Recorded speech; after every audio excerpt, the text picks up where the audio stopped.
자, 계속 기관 파트, 기관 일반에 대한 문제풀이를 진행을 하도록 하겠습니다. 자, 1번 문제 한번 보도록 합시다. 블로우 다운 현상이라고 하는 어떤 용어에 대한 정의에 대한 내용의 어떤 문제죠. 블로우 다운이라고 하는 것. 자, 봅시다. 폭발 행정 시 밸브와 밸브 시트 사이에서 연소가스가 새어나가는 현상. 이거 보고 우리 뭐라고 했죠? 폭발 행정 시 또는 압축 행정 시 밸브와 밸브 시트 사이에서 압축가스가 새어나간다. 자, 그림 갖고 한번 볼까요? 연소실이 이렇게 있습니다. 이렇게 있고. 자, 여기에 피스톤이라고 하는 것이 이렇게 있겠죠. 그죠? 피스톤이라고 하는 것이 이렇게 있을 거고요. 그때 여기에 흡입 밸브가 있을 테고요. 이쪽에 배기 밸브가 있을 겁니다. 그죠? 자, 그럼 압축했을 때 압축가스 또는 폭발가스가 어디입니까? 밸브와 밸브 시트 사이로, 밸브와 밸브 시트 사이라고 하면 이 부분이겠죠. 요렇게, 그죠? 요렇게 배기가스가 또는 압축가스, 폭발가스가 새어나가는 현상이라고 했죠. 이걸 보고 우리는 뭐라고 한다겠죠? 그렇죠. 블로우백 현상이라고 했었죠. 블로우백 현상. 이해 갑니까? 자, 그래서 첫 번째는 블로우백 현상에 대해서 설명하고 있는 내용이고요. 두 번째, 배기행정 초기에 배기 밸브가 열려 피스톤은 하강하나 가스가 배출되는 현상. 배기행정 초기에 배기 밸브가 열렸고, 자, 그러면 이 얘기는요, 역시 연소실이 이렇게 있고요. 피스톤이 이만큼 있었고 지금 피스톤이 내려가고 있습니다. 내려가고 있고 요만큼까지 더 내려갈 거예요. 더 내려갈 겁니다. 뭐 어느 정도 것. 그때 배기 밸브가 이렇게 열립니다. 배기 밸브가 열리고 흡입 밸브는 역시 닫혀져 있었겠죠. 그러면 여기에 폭발했을 때 당시에 폭발가스가 지금 압력이 빡빡하게 차 있었을 거예요. 그죠? 그때 배기 밸브가 쑥 열림으로써 인해서 피스톤은 물론 밑으로 좀 더 내려가고는 있겠지만 여기 있던 가스 자체적인 압력이 너무 높기 때문에 배기 밸브가 열리면서 일부 쑥 빠져나가겠죠. 그죠? 배기 밸브가 열리는 순간에 가스가 쑥 빠져나갈 겁니다. 이걸 보고 우리는 뭐라고 합니까? 그렇죠. 블로우 다운 현상이라고 하죠. 자, 그래서 2번이 정답일 수 있겠고요. 자, 3번을 보면 압축 행정 시에 피스톤과 실린더 사이로 가스가 누설되는 현상. 압축을 했습니다. 압축을 한 상태에서 피스톤이 상사점에 어느 정도 육박했는데 여기 있던 압축가스 또는 폭발가스가 이렇게 어디로 피스톤과 실린더 사이를 통해서 이 공간을 보고 우리는 뭐라고 했어요? 크랭크 케이스라고 했었죠. 크랭크 케이스. 자, 이렇게 크랭크 케이스로 누설되는 현상을 보고 뭐라고 합니까? 그렇죠. 3번은 블로우 바이 현상에 대한 내용이죠. 블로우 바이. 4번. 배기 행정에서 흡입 행정 시 상사점 근처에서 흡배기 밸브가 동시에 열려져 있는 현상. 자, 이 얘기는 뭐냐면요. 피스톤이 이제 하사점에서 와갖고 다시 상승을 합니다. 상승을 할 때 이제 여기 있던 잔류 배기가스를 쭉 밀어내겠죠. 그죠? 쭉 밀어내고 상사점에 거의 육박했을 때 이번에는 이제 흡입 밸브가 열립니다. 흡입 밸브가 열려서 흡입 밸브도 열려져 있고 배기 밸브도 같이 열려져 있는 기간, 이걸 말하는 거죠. 그죠? 흡배기 밸브가 동시에 열려져 있는 기간. 왜? 배기를 하고 있었는데 아직 배기 밸브를 닫지 않았어요.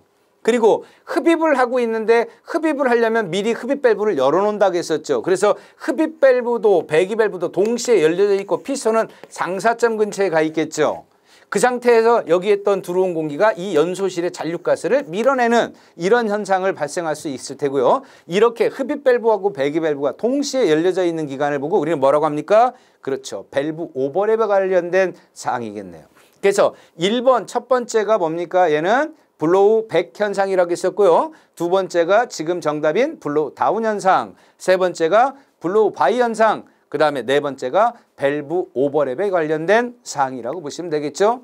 자, 그래서 자, 블로우 바이 현상 압축 행정할 때 피스톤과 실린더 사이로 가스가 누설되는 현상을 블로우 바이 현상이라고 했었고, 블로우 백 폭발 행정 시 또는 압축 행정 시 밸브의 밀착이 불량해서 연소가스가 그 밀착이 불량한 곳으로 누설되는 현상을 보고 우리는 블로우 백 현상, 블로우 다운 현상. 블로우 다운이라고 하는 것은 배기 행정 초기에 또는 동력 행정 말기. 그렇죠. 배기 행정 초나 동력 행정 말이나 똑같은 말입니다.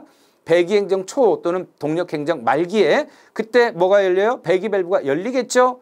배기 밸브가 열려서 연소실 안에 자체적인 가스, 자체적인 압력에 의해서 일부 쑥 빠져나간다고 했었습니다. 이런 현상을 블로우 다운 현상. 상사점 근처에서 흡배기 밸브가 동시에 열려져 있는 기관을 보고 우리는 뭐라고 한다? 밸브 오버랩이라고 한다고 했었죠.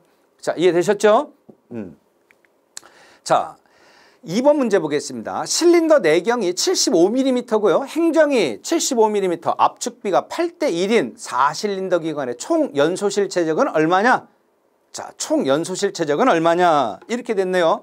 자, 그러면 우리 먼저 여기서 우리가 지금 알아야 될 것은요. 두 가지를 좀 알아야 될 것 같네요. 압축비를 구하는 식과 그 다음에 배기량을 구하는 식을 좀 알아야 될 것 같아요. 왜 그러냐면요. 자, 우리 압축비라고 하는 것은 압축비는 이렇게 되죠.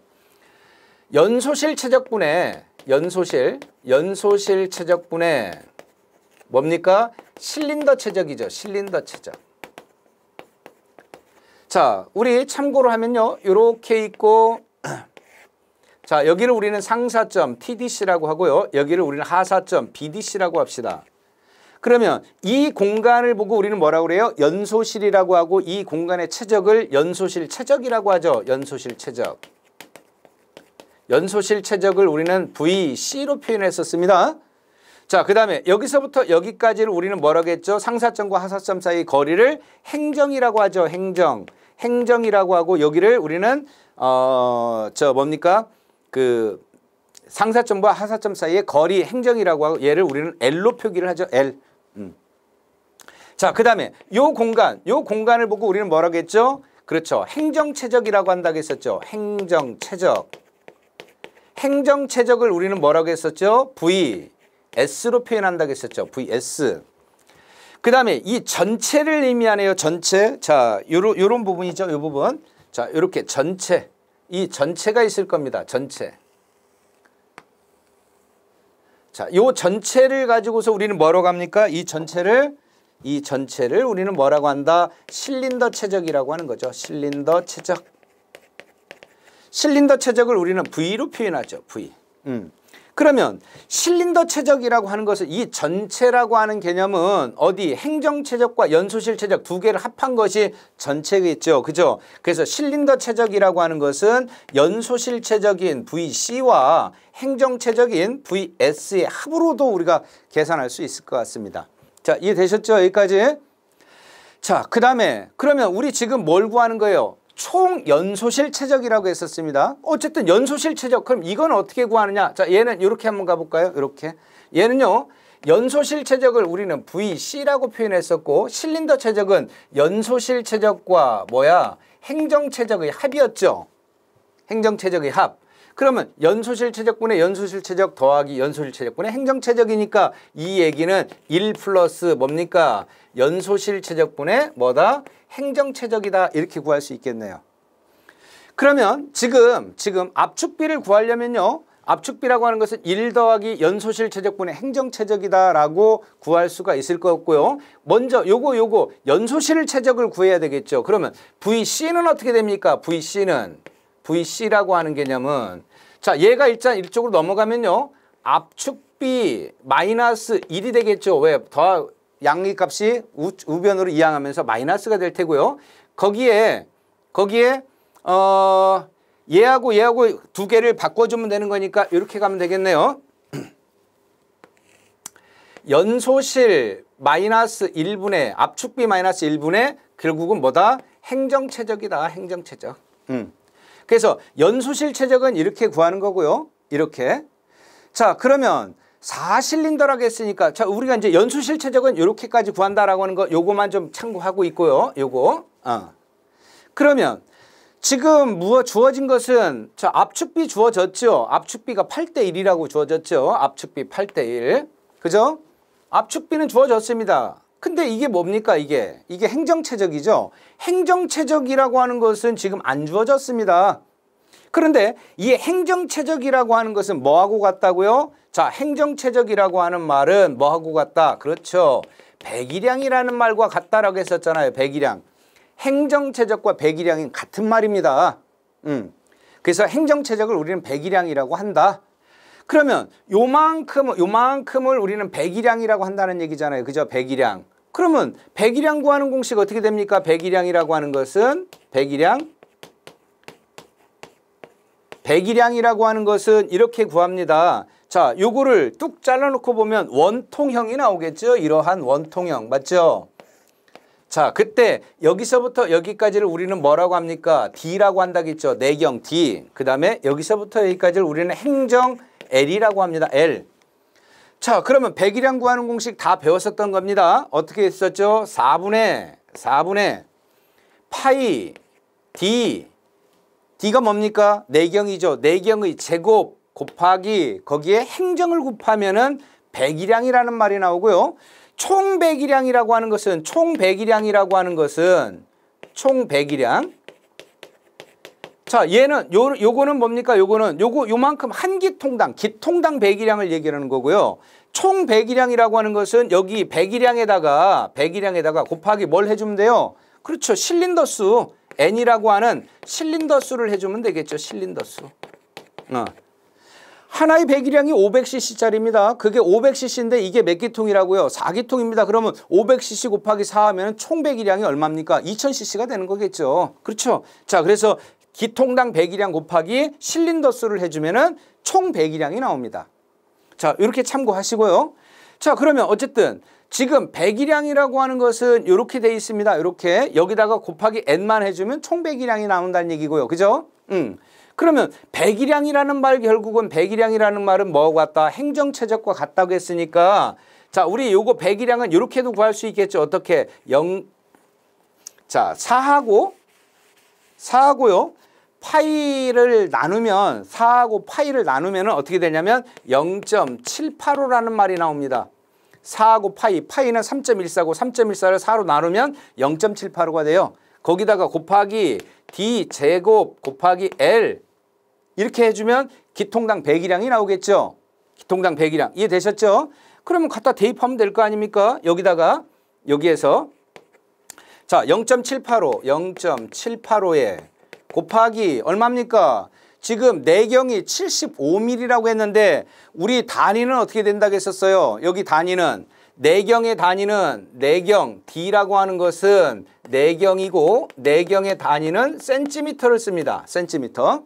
그 다음에 행정 L이라고 하는 것은 행정이고 행정의 단위도 역시 센티미터를 씁니다.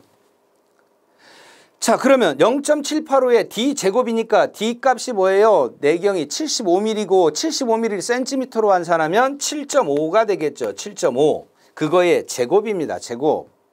곱하기 행정이 얼마입니까? 행정은 역시 75mm니까 단위가 뭐라고요? 센티미터니까 7.5를 곱해야 되겠죠. 그러면 여기가 제곱 센티미터고 여기가 센티미터니까 세제곱 센티미터가 나오겠네. 그죠? 자, 이거 계산하면 얼마가 나오겠죠? 얼마의 세제곱 센티미터가 되는 겁니다. 이해되셨죠? 이해되셨죠? 이거 계산해 보면 대략 얼마 정도 나오나요? 자, 이거 계산하면 대략 계산하면 압축비가 여기 있고 이건 너무 지금 해설은 지금 좀 복잡하게 나왔네요. 그러면 다시 전으로 나가서 이해하기 쉽게 제가 이제 계산기 이건 뭐 계산기 눌러보면 됩니다. 그죠? 그렇지만은 계산기를 시험을 볼 때 계산기를 눌러서 사용할 수 있는데 어떤 시험 같은 경우는 계산기를 가지고 가지 못하도록 되어 있죠. 그래서 계산기를 가져가지 못하는 시험 같은 경우는 이렇게 복잡하게는 안 나옵니다. 그냥 암산으로도 빨리빨리 계산이 가능할 수 있도록 그런 형태로 나오죠. 자, 어쨌든 요거 이제 계산기 눌러서 이 값을 우리는 X라고 합시다. X. 이게 뭐라고요? X가 행정최적입니다. 행정최적. 또는 배기량이라는 거죠. 그러면 아까 우리 압축비 구하는 식 이거 연소실 구하는 식이 어떻게 됐었어요? 여기죠. 이걸 요대로 가져다가 자, 연소실 최적은 압축비 마이너스 1에 이거에 행정최적이라고 했었고 자, 얘 압축비가 얼마입니까? 지금 8대 1이었죠. 그러면 8 마이너스 1에 행정최적이 지금 X값이지 않습니까? X값. 그죠? 그러면 연소실 최적이 나오겠네요. 연소실 최적. 이걸 계산하면 Y라고 합시다. Y. 그럼 Y라고 하는 값이 결국은 뭐예요? 그렇죠. 연소실 최적입니다. 그런데 지금 여기서 총 연소실 최적은 얼마냐라고 물어봤습니다. 총 연소실 최적. 그래서 총 연소실 최적은 그러면 연소실 하나의 최적이 Y값이니까 여기다가 기통수가 몇 기통이라겠습니까? 연소실이 총 4개 있는 거잖아요. 그죠? 4기통이니까 거기다가 곱하기 4 하면은 4Y 값, 이 값이 결국은 뭐예요? 그렇죠. 연소실 최적이라는 얘기입니다. 그래서 자, 우리 지금 여기서 문제를 풀어줄 때는요. 우리가 확인을 해야 될 것이 뭐냐. 자, 잘 봅시다. 첫 번째 뭡니까? 그렇죠. 압축비를 어떻게 구하느냐라고 하는 식에서 압축비를 어떻게 구하는 식이냐, 이 식이냐에 따라서 압축비를 연산을 해야 될 거고요. 압축비가 연산이 됐으면 그때 뭘 구하는 것? 그렇죠. 연소실 최적은 요거를 변형을 시킨 게 결국은 요거 아닙니까? 그죠? 그래서 1 플러스 연소실 최적분의 행정 최적이라고 하는 요 식을 변형을 시켜서 연소실 최적이라고 하는 것은 압축비 마이너스 1의 행정 최적이다. 자, 그런데 지금 여기서는 행정최적이라는 말이 안 주어졌습니다. 그죠? 압축비 주어졌고 요거 행정최적만 알면 연소실 최적을 알 수 있을 텐데 요걸 주어지지 않았으니까 결국은 이 행정최적을 구하는 것을 직접 구해야 된다는 얘기죠. 행정최적이라고 하는 것은 결국은 뭡니까? 배기량이라고 했으니까 그 배기량은 얼마냐 이거죠. 그럼 배기량 구하는 공식은 결국은 4분의 파이 D 자승 L이라고 했었고 여기에 D 값은 뭐다? 내경이고 단위는 센티미터입니다. 그리고 L 값은 역시 행정이고 얘도 단위는 센티미터라는 거죠. 그래서 그 공식에다 그대로 갖다 대입해서 0.785의 내경의 제곱 곱하기 행정 하면 이게 뭡니까? 이게 그렇죠. 기통당 배기량이라는 거죠. 기통당 배기량. 그럼 이 배기량 값을 어디다가 그렇죠. 여기 행정최적 값에다가 집어넣으면 될 거 아닙니까? 그리고 나서 압축비가 8이라고 했으니까 8 마이너스 1에 지금 행정최적을 구한 값 그대로 갖다 넣고 약분하면 연소실 최적이 나오겠죠. 그 연소실 최적은 지금 연소실 하나당이라고 물어본 것이 아니고 총 연소실이라고 했으니까 연소실은 하나, 둘, 셋, 네 개가 있습니다. 그 4개가 있으니까 거기다가 곱하기 4를 하면은 결국은 뭐가 나와요? 그렇죠. 총 연소실 최적이 나오겠죠. 자, 그래서 지금 예제를 문제 풀이한 것을 잠깐 확인을 하면은요.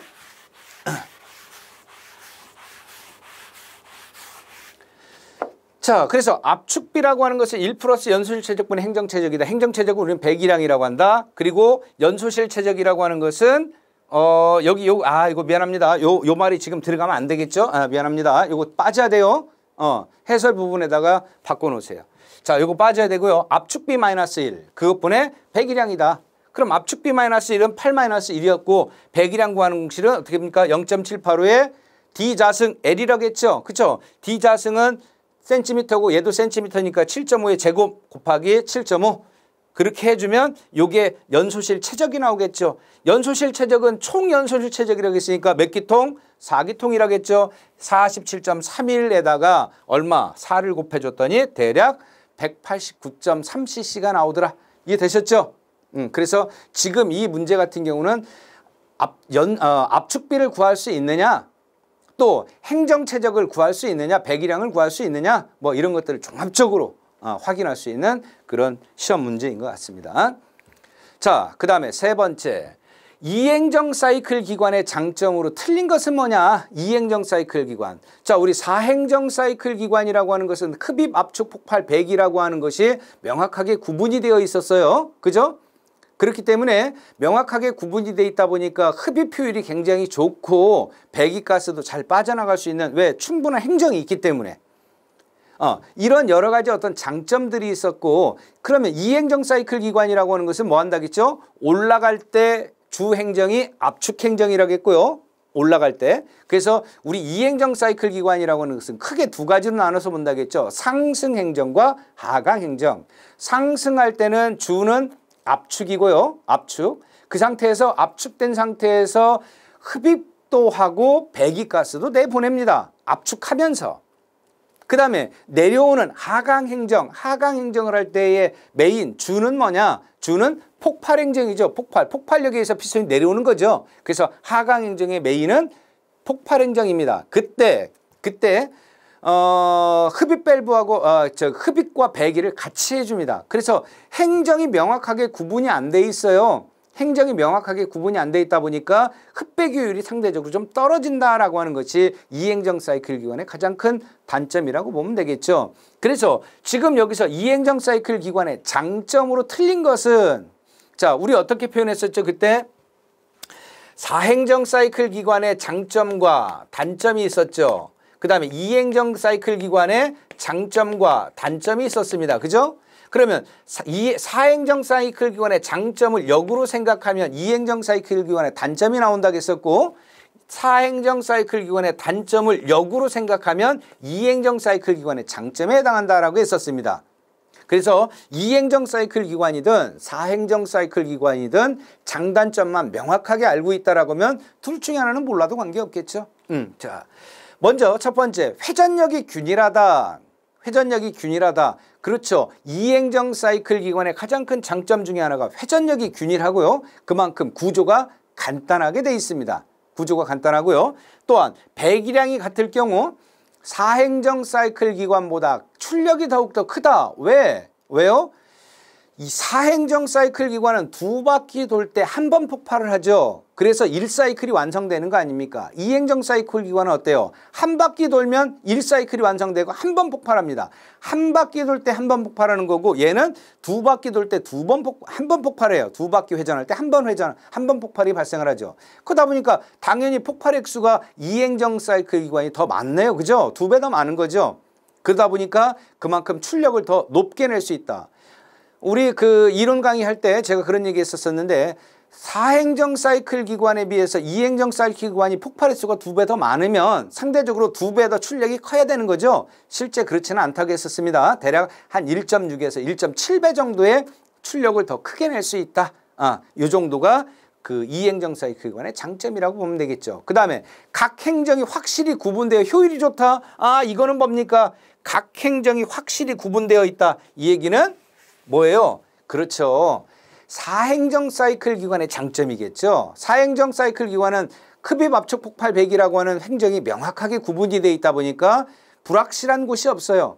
근데 이행정 사이클 기관은 압축하면서 흡입과 배기를 같이 하고 또 폭발 행정하면서 역시 흡입과 배기를 같이 하다 보니까 흡배기율이 떨어집니다. 그래서 4번 같은 경우는요. 이행정 사이클 기관하고 전혀 무관한 사행정 사이클 기관의 장점에 해당합니다. 이해되셨죠? 자, 그래서 정답은 4번이 정답이겠네요. 자, 네 번째, 연소의 3요소에 해당하지 않는 것은 뭐냐? 연소의 3요소, 그 첫 번째. 자, 우리 연소 여러 번 제가 설명을 했었던 내용인 것 같습니다. 연소. 자, 연소라고 하는 말은요. 연소라고 하는 것은 크게 세 가지 물질이 필요하다고 했었습니다. 그 첫 번째가 뭡니까? 가연 물질이 필요하겠죠. 가연 물질. 자, 종이도 될 수 있을 테고요. 나무라고 하는 것도 있을 테고 석탄 또는 우리가 자동차에 사용하는 연료 이런 것들이 가연 물질이겠죠. 두 번째로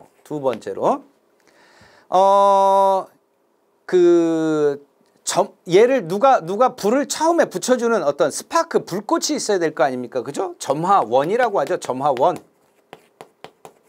점화원. 열이라든가 또는 스파크라든가 불이라든가 이런 물질들을 보고 우리는 점화원이라고 해야 되겠죠. 자, 이 두 가지만 있으면 불이 붙습니까? 그렇지는 않죠. 세 번째로 뭐예요? 공기라고 하는 것이죠. 공기라고 하는 것에서는 엄밀하게 얘기하면 뭡니까? 산소라고 하는 거죠. 산소. 그죠? 산소가 없으면 당연히 불은 꺼집니다. 그죠? 그래서 양초가 병에 들어있는 양초에 우위를 딱 막아버리면 산소의 공급이 없어버리니까 자동적으로 불이 꺼지게 되는 이런 원인이죠. 그래서 가연 물질이라고 하는 것은 이 세 가지, 연소라고 하는 것은 이 세 가지 매체에 의해서 연소가 이루어지겠죠. 그러면 연소의 반대말은 뭡니까? 연소의 반대말은 그렇죠. 소화라고 하겠죠.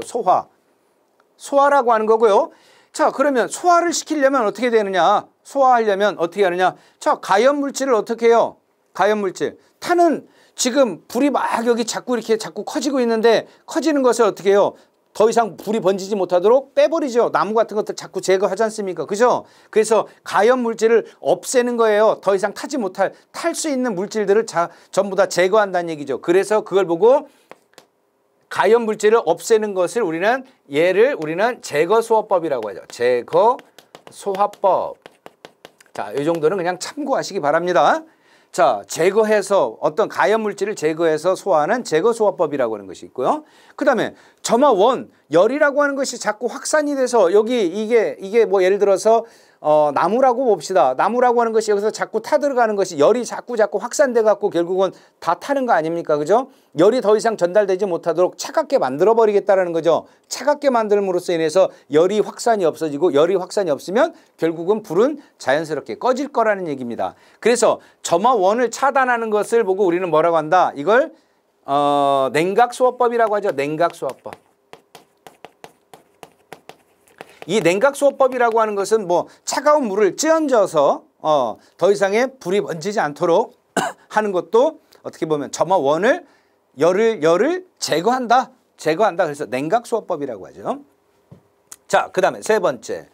공기를 아예 더 이상 접촉이 안 되게 한다라는 거죠. 아까 얘기했던 양초를, 병에 들어있는 양초를 끓려면 마개를 덮어버리면 더 이상 산소 공급이 없어져 버리니까 결국은 불이 꺼지겠죠. 그죠? 또는 물이 묻은 담요를 어떤 화마가 있는 곳에다가 이렇게 폭 덮어버린다는 얘기죠. 그럼으로써 인해서 더 이상의 산소 공급이 이루어지지가 않으니까 결국은 불이 꺼질 겁니다. 그죠? 이런 것들을 보고 우리는 뭐라고 한다? 질식소화법이라고 하죠. 질식소화법. 자, 그래서 연소라고 하는 것은 이 세 가지에 의해서 연소가 이루어지는 거고요. 소화라고 하는 것은 이 각각의 어떤 내용들을 어떻게 하면 없애서 더 이상의 불이 번지지 않도록 할 거냐라고 하는 것이 소화라고 보면 되겠죠. 이해되십니까? 그래서 연소와 소화라고 하는 것, 이 두 가지에 대해서 자, 참고하시기 바랍니다. 그러면 뭡니까? 3요소에 해당하지 않는 것은 그렇죠. 물이죠, 물. 공기, 그다음에 점화원, 그다음에 가염 물질. 자, 5번. 기관의 성능에 요구되는 사항 중 틀린 것은 무엇이냐? 자, 기관 성능에 요구되는 사항이라고 했죠. 자, 한번 봅시다. 1번. 저속에서 저회전력, 고속에서 고회전력일 것. 맞을까요? 자, 우리 저속일 때는요, 힘이라고 하는 것, 토크라고 하는 것이 좀 많이 나와야 될 테고요. 상대적으로 속도가 빠른 고속에서는 힘은 적어도 속도가 빨라져야 되겠죠.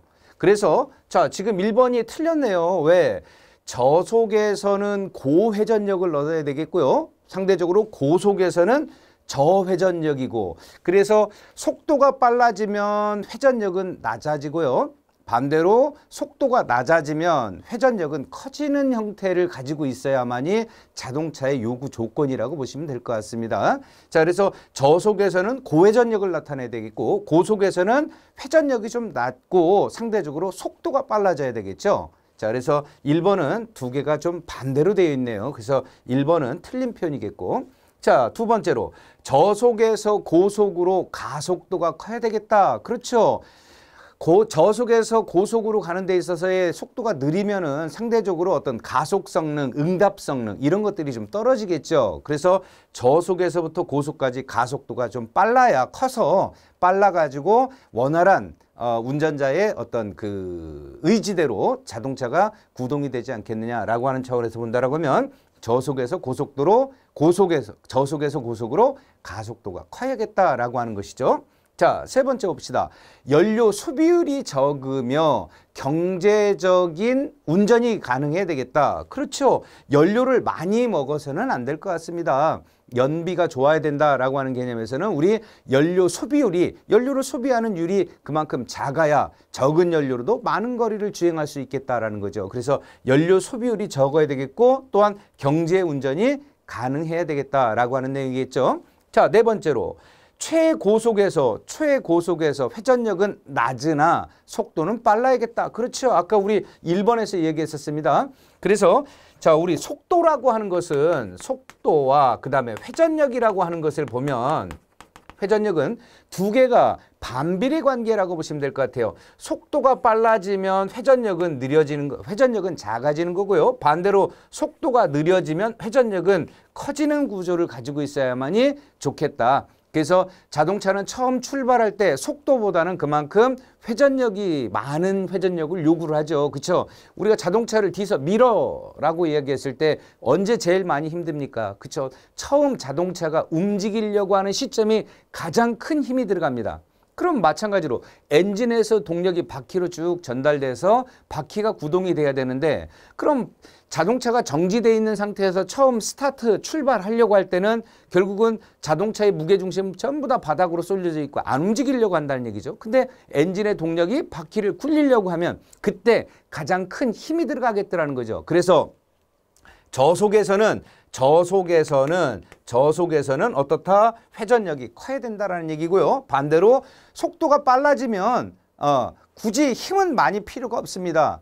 왜? 달리던 관성이라고 하는 것이 있죠. 그 관성 에너지가 충분하게 있기 때문에 속도가 빠른 상태에서는 그다지 많은 회전력을 요구하지는 않더라는 겁니다. 그래서 초고속에서는 회전력은 낮아야 되겠고 속도는 그만큼 빨라야겠다라고 하는 내용으로 우리 해석하면 되겠죠. 자, 그래서 정답은 몇 번입니까? 1번이 정답이겠죠. 저속에서는 고회전력, 고속에서는 저회전력의 어떤 기관 성능을 요구하더라. 자, 그래서 일반적 사항을 보면 연료 소비율이 당연히 적어야겠죠. 그 다음에 최고 속도가 빨라야겠다. 그리고 최고 속도일 때는 속도가 빠르고 그 다음에 상대적으로 회전력은 낮아도 되겠다. 자, 세 번째로 가속도가 커야 되겠고요. 그렇죠? 저속에서 고속으로 가는 데 있어서의 가속도가 커야 되겠다.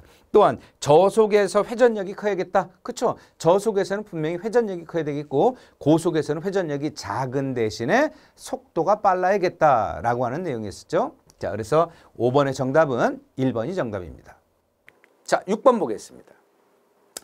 4사이클 8실린더 엔진에서 크랭크 축이 1회전할 때 몇 개의 점화 플러그가 점화하는가? 자, 4사이클 8개 8기통 엔진이라고 했어요. 4행정 사이클 기관. 그죠? 4사이클에서 8기통 엔진에서 크랭크 축이 1회전하면은 몇 개의 점화 플러그가 점화되느냐? 자, 4행정 사이클 기관이라고 하는 것 자체는요. 크랭크 축 2회전에 그쵸? 4행정 사이클 기관이라고 하는 것은 크랭크 축 2회전에 1사이클이 완성이 되죠. 1사이클. 그죠? 1사이클이 완성이 된다. 이걸 보고 우리는 4행정 사이클이라고 하죠. 4행정 사이클 기관은 크랭크 축 2회전에 1사이클이 완성이 됩니다. 그런데요. 지금 4행정 사이클 기관이라고 했었고요. 그 다음에 결국은 크랭크 축을 한 바퀴만 회전한다는 얘기죠. 1회전. 그죠? 1회전만 했을 때 스파크 플러그의 점화 플러그에서의 불꽃은 몇 번 점화되느냐라고 하는 거죠. 그러면 4행정 사이클 기관일 때 2회전할 때 1사이클이 완성이 되면 1사이클이라고 하는 것은 결국은 뭐예요? 흡입, 압축, 폭발, 배기를 전부 다 한 번씩 했다는 얘기 아닙니까? 그죠? 그렇다는 얘기예요. 그죠? 자, 그래서 4행정 사이클 기관에 2회전했다는 얘기는 모든 실린더가 흡입, 압축, 폭발, 배기를 한 번씩 다 했다는 얘기입니다. 그러면 여기서 모든 실린더라고 하는 것은 몇 기통입니까? 8기통이니까 8기통에 있는 모든 실린더는 흡입, 압축, 폭발, 배기를 다 한 번씩 했다는 얘기예요. 1사이클이 완성이 됐다는 얘기는. 언제? 크랭크 축 2회전하면서. 그러면 크랭크 축 1회전하면서 얘는 총 몇 번? 8실린더인 경우에는 8번 폭발을 했다는 얘기잖아요. 8실린더니까. 그죠? 각각 한 번씩이니까 8개의 실린더가 전부 다 폭발을 했다는 얘기잖아요. 그죠?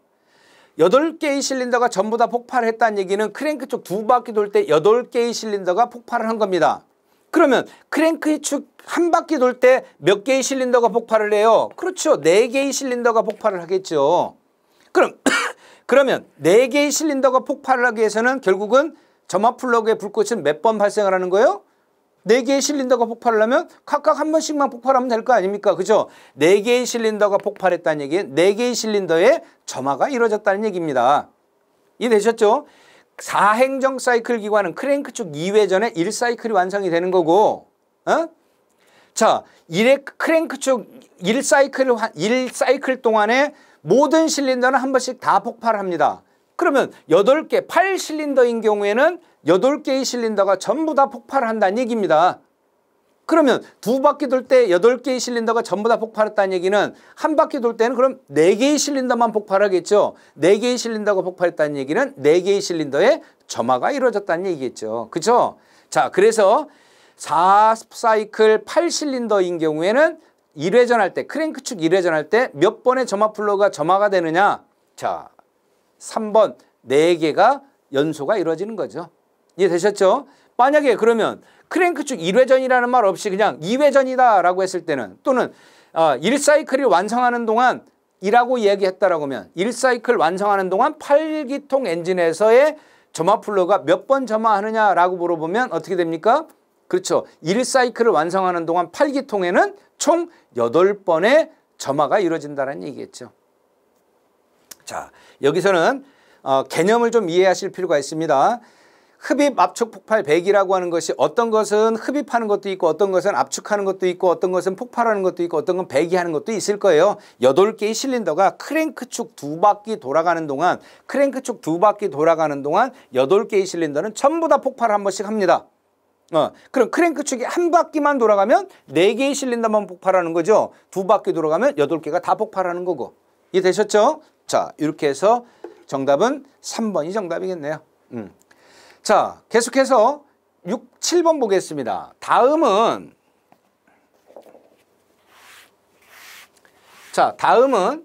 가솔린 기관과 디젤 기관을 비교한 것이다. 디젤 기관의 장점으로 틀린 것은 뭐냐? 디젤 기관의 장점. 자, 디젤 기관의 장점으로 틀린 것은, 자, 가솔린 기관과 디젤 기관 비교를 많이 했었습니다. 그죠? 가솔린 기관의 장점과 단점이 있고요. 디젤 기관의 장점과 단점이 있을 겁니다. 얘도 역시 마찬가지로 가솔린 기관의 장단점만 정확하게 알고 있다라고 하면 디젤 기관의 장단점 굳이 몰라도 관계없을 거예요. 왜? 가솔린 기관의 장점이 역으로 생각하면 디젤 기관의 단점에 해당하기 때문에요. 자, 역시 가솔린 기관의 단점을 역으로 생각하면 디젤 기관의 장점이 되겠죠. 자, 봅시다. 그러면 틀린 점은 뭐냐? 장점으로, 디젤 기관의 장점으로 틀린 것은 뭐냐? 첫 번째, 디젤 기관은 인화점이 높은 경유를 사용한다. 인화점이 높다. 인위적으로 불붙는 최저 온도를 우리는 인화점이라고 했었어요. 가솔린의 인화점은 보통 마이너스 40도씨 정도 됩니다. 경유의 인화점은 보통 55에서 한 70도씨 정도 돼요. 그러다 보니까 가솔린에 비해서 디젤 엔진의 디젤 연료의 인화점이 상대적으로 높죠. 높기 때문에 쉽게 불이 안 붙습니다. 쉽게 불이 안 붙는다는 얘기는 취급하기가 용이하다라는 얘기겠죠. 취급하기가 용이하다. 근데 취급의 위험이 적다. 그렇죠. 맞는 표현이네요. 자, 두 번째. 디젤 기관은 공기 압축열로 연료를 자연 착화시킨다 또는 발화시킨다.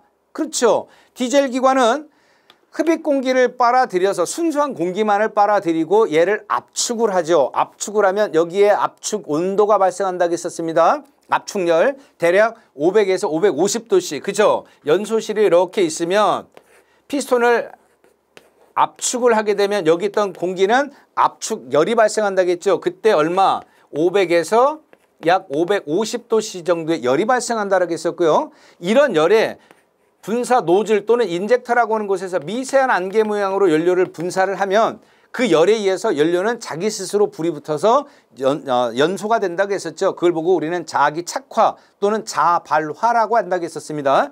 그래서 디젤 기관은 공기 압축열을 이용했고 연료를 자기 착화시킨다. 맞는 표현이네요. 자, 3번. 디젤 기관은 정합 사이클을 가지는 복합 사이클이다.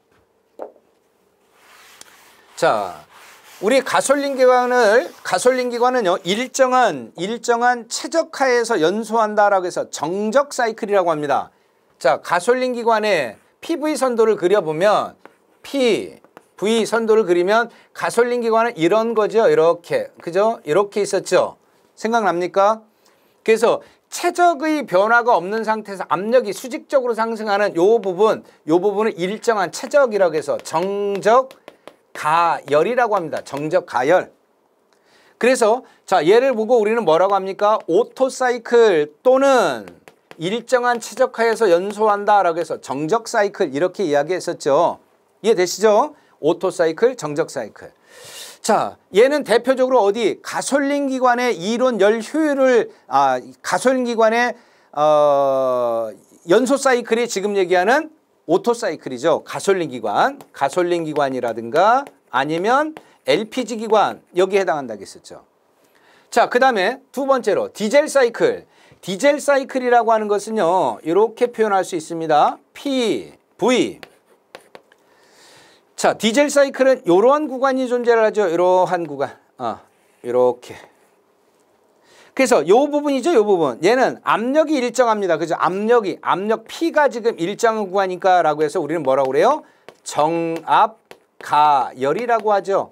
그래서 얘를 보고 우리는 뭐라고 그래요? 디젤 사이클 또는 뭐라고 그래요? 정압 사이클 이렇게 얘기하기도 하죠. 디젤 사이클, 정압 사이클. 자, 얘는 일반적으로 어디에 사용한다고 했었죠? 그렇죠. 저속 디젤 기관에서 사용하는 것이 이론 사이클로 사용하는 것이 디젤 사이클 또는 정압 사이클 이렇게 이야기한다고 했었죠. 자, 그 다음에 세 번째로 사바테 사이클이라고 하는 것이 있죠. PV.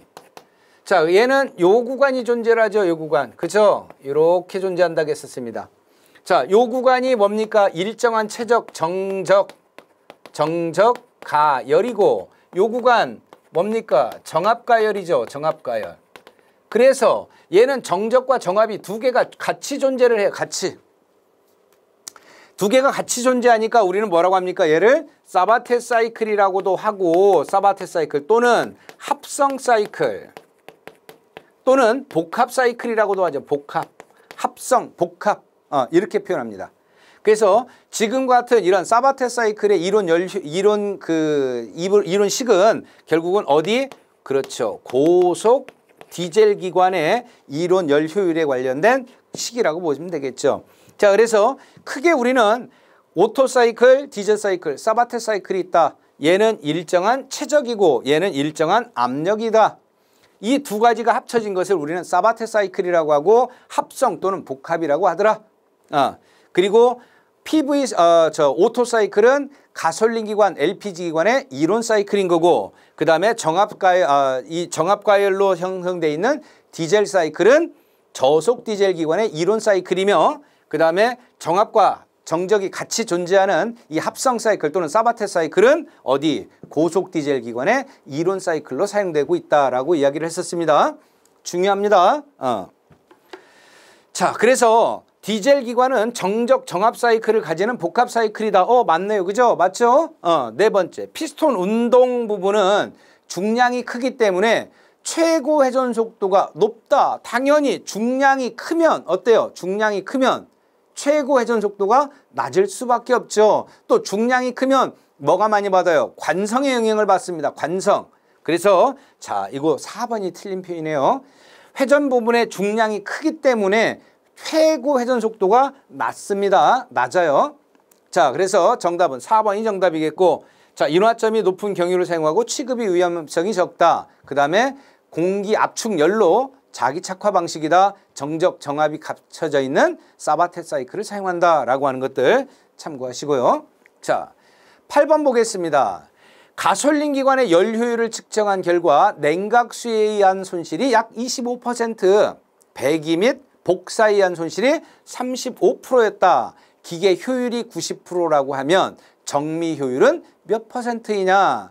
자, 여기서요, 우리가 먼저 손실, 자, 효율을 한번 볼까요? 100이라고 하는 에너지가 생겼어요. 그죠? 100이라고 하는 에너지가 있는데 그 100이라고 하는 에너지에서 실제 효율이 얼만큼 되느냐라고 하는 거죠.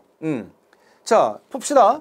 지금 여기서 보면은요, 자, 100이라고 하는 에너지에서 손실이 생겼잖아요. 손실. 그죠? 100이라고 하는 에너지에서 손실이 있는데 그 손실이 뭡니까? 그렇죠. 냉각 손실이 얼마? 25%, 그 다음에 배기 및 복사 손실이 약 35%라는 얘기네요. 그죠? 그러면 결국은 100이라고 하는 에너지에서 이만큼의 손실을 없어졌다는 얘기잖아요. 그렇죠? 손실이 됐다는 얘기는 없어졌다는 얘기입니다. 그러면 전체적으로 얼마 빠져나갔어요? 60만큼 나갔죠. 60. 맞죠? 60. 60 나갔잖아요. 그죠? 그러면 결국은 효율은 얼마입니까? 40%밖에 안 된다는 얘기네요. 그죠? 100이라고 하는 에너지에서 이 손실을 빼주면 결국은 효율은 40%밖에 안 됐습니다. 40%. 이해되셨죠? 자, 그러면 여기서 우리 기계 효율이라고 하는 것은요. 기계 효율. 기계 효율이라고 하는 것은 어떻게 됩니까? 효율은 그렇죠. 자, 뭡니까? IHP, 지시마력분의 제동마력이죠. 자, 이 얘기는 뭔 얘기냐면요. IHP라고 하는 것과 BHP라고 하는 것은 뭐냐면 연소실이 이렇게 있습니다. 연소실이 있고 자, 여기서 꽝 하고 폭발을 했어요. 꽝 하고 폭발했습니다. 이 꽝 하고 폭발했을 때 당시 연소실에서 직접 측정한 마력을 보고 우리는 뭐라고 한다? IHP라고 합니다. 연소실에서 직접 측정한 마력. 연소실에서 직접 측정한 마력을 지시마력이라고 그래요. IHP. 다른 말로 우리는 뭐라고 한다? 지시마력. 지시마력 또는 도시마력이라고 하죠. 도시마력. 자, IHP분의 BHP라고 하는 것은 여기에 크랭크 축이 있죠. 크랭크 축. 크랭크 축이 돌아가는 회전 마력을 보고 우리는 BHP라고 그래요. 그래서 얘를 보고 우리는 뭐라고 한다? 축마력. 크랭크 축 축마력 또는 정미마력. 또 다른 말로는 제동마력 이렇게 이야기를 합니다. 제동마력. 축마력, 정미마력, 제동마력 같은 말로 사용을 하죠. 자, 이거에 대한 효율이니까 곱하기 100 하면 되겠죠. 100. 이해되셨죠? 자, 그래서 얘의 효율이 얼마라고요? 얘가 90%라는 얘기잖아요. 90%. 효율이 90%라고 하고 그 다음에 얘가 총 얼마입니까? 40%라고 했으니까 얘가 40%라는 얘기예요. 40%. 그러면 결국은 IHP가 40이고 얘는 얼마일 때 X일 때 얘가 90%가 나오느냐 이 얘기입니다. 이 얘기. 결국은 뭡니까? 얘와 얘를 두 개를 곱하고 여기 100으로 나누어 버리면 되겠네요. 그죠? 그렇지 않습니까? 그래서 자, 두 개를 곱하고 100으로 나누어 버리면 요 값을 구할 수가 있을 겁니다. 두 개를 곱하고 얘를 나누어 버리면 이렇게 되겠죠. 이렇게. 자, 어떻게 됩니까? 100으로 나누고 그 다음에 두 개를 곱하면은 90 곱하기 40 이거 하면은 X값 나오겠죠. X값. 그죠? 그러면 X값은 얼마입니까? 두 개 나누고 하면 36이 나오네요. 그죠? 그래서 36%가 되겠네요. 36%.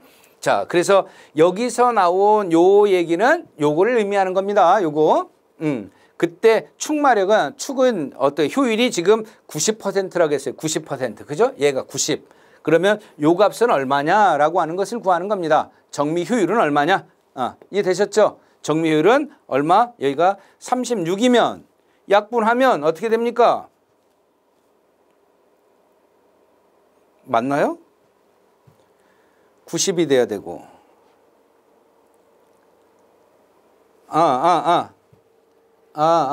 여기가 그렇죠. 360이 되겠죠, 얘가. 그죠? 360이 돼서 공을 제거하니까 이렇게 36%가 나오겠네요. 자, 그래서 지금은요, 여기서 우리가 정확하게 확인해야 될 것은, 자, 풀이를 한번 잠깐 볼까요? 자, 배기 손실, 그쵸? 정미 효율이라고 하는 것은 100% 해서 냉각 손실과 배기 손실을 빼는 거죠. 냉각 손실과 배기 손실을 빼주고요. 그러면 대략 40%가 나왔습니다. 거기에 기계 효율이 얼마입니까? 기계 효율이, 지금 90%라겠죠? 90%. 이게 왜 이렇게 나왔죠? 예. 이거 표기가 잘못됐네요. 잘못됐고 여기가 90%고 여기가 40%니까 이거 두 개를 곱하면 4, 9, 36이 되고 그거에 따라서 이렇게 곱하면 되겠네요. 그렇죠? 여기가 이렇게 되는 거 X값 지금 구하는 거니까. 그죠? 자, 그래서 다시 정리를 하면요. 자, 효율은 이렇게 구합니다. 지시마력분의 지시효율분의 제동효율, 정미효율.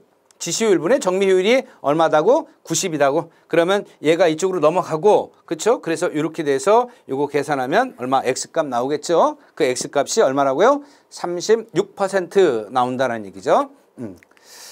자, 그 다음에 9번 문제 보겠습니다. 실린더 내경이 500mm고 행정이 1100mm인 4실린더 기관의 압축비가 11일 때 연소실 최적은 아까 우리 나왔었던 문제하고 거의 유사한 문제가 같은데 자, 한번 봅시다.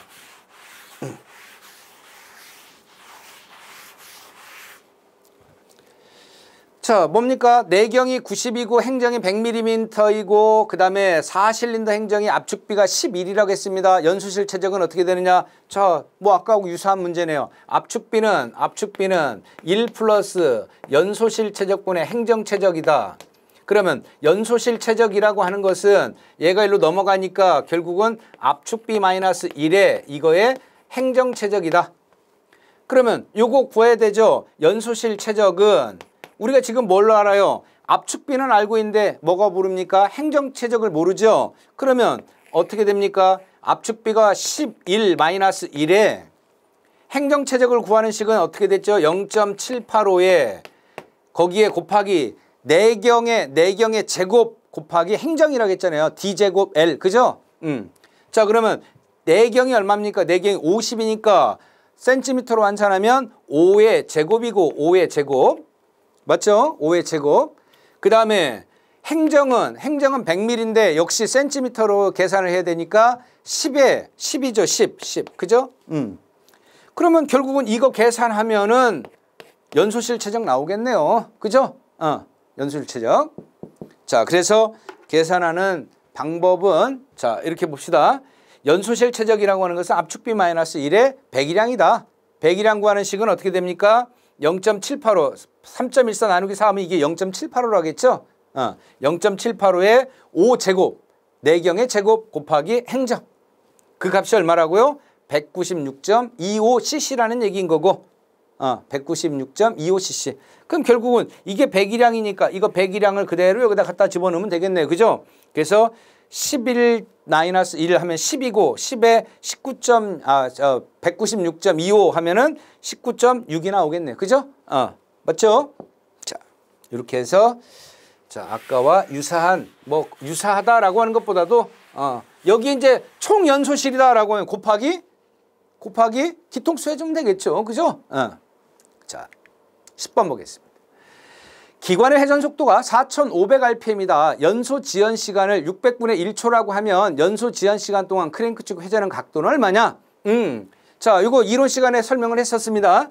연소 지연 시간 동안 연소 지연 기간 동안 크랭크 축이 회전한 각도는 어떻게 된다고 했었죠?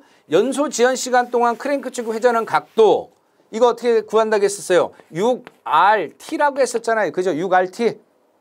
자, 여기서 6은 그냥 숫자 6이고 곱하기 R은 엔진 회전 속도입니다. 엔진 회전 속도 얼마입니까? 4,500이고 곱하기 연소 지연 시간 동안 크랭크 축이 회전한 연소 지연 시간을 600분의 1초라고 했었어요. 지금 그죠? 600분의 1초. 자, 그래서 요거 연소 지연 시간 동안 크랭크 축이 회전하는 각도 6RT 이거 중요하다고 했었잖아요. 그죠? 자, 6RT입니다. 6 곱하기 엔진 회전 속도 곱하기 연소 지연 시간. 그럼 뭐 이거 계산하고 이거 띄면 얼마입니까? 45가 나오네요. 45. 45.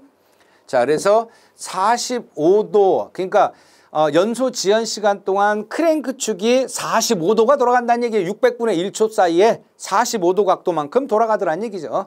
언제일 때 4,500rpm으로 회전할 때는. 그래서 그 연소 지연 시간 동안 회전한 각도는 45도가 정상이겠죠. 맞죠? 자, 이렇게 해서 10번까지 풀어봤고요. 계속해서 잠깐 쉬었다가 11번 계속 진행하겠습니다. 수고하셨습니다.